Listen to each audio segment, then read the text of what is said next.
বাংলায় 2 দফা ভোটের দিনক্ষণ ঘোষণা করেছে নির্বাচন কমিশন। বেশ কয়েকটি জেলার সাথে পশ্চিম মেদিনীপুর জেলার ভোটদানের দিন রয়েছে 23 এপ্রিল।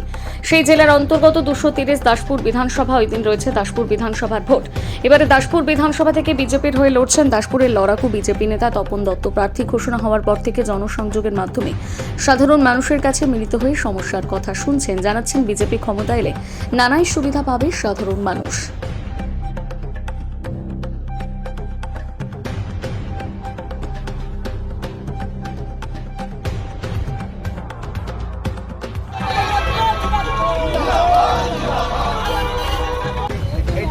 বলার পরেও এনাকে আমাদের আবাস যোজনায় অন্তর্ভুক্ত করা হয়নি।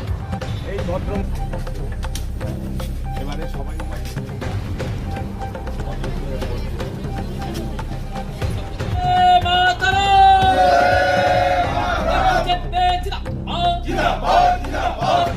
পশ্চিমবঙ্গের উন্নতির জন্য একবার আপনারা পরিবর্তন করুন।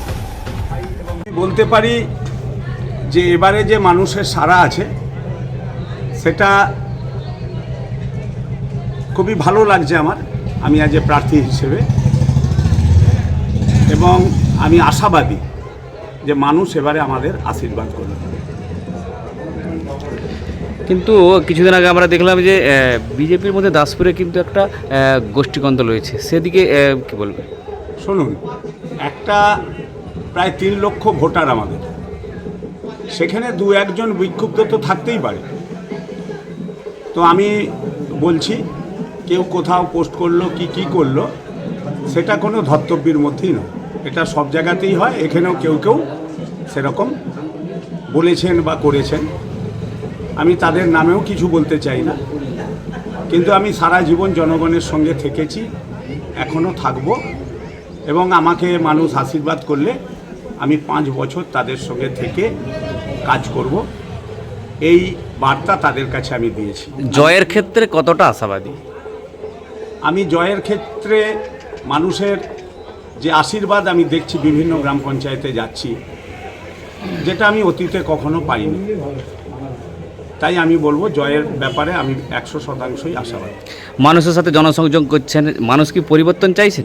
হ্যাঁ, অবশ্যই পরিবর্তন চাইছে।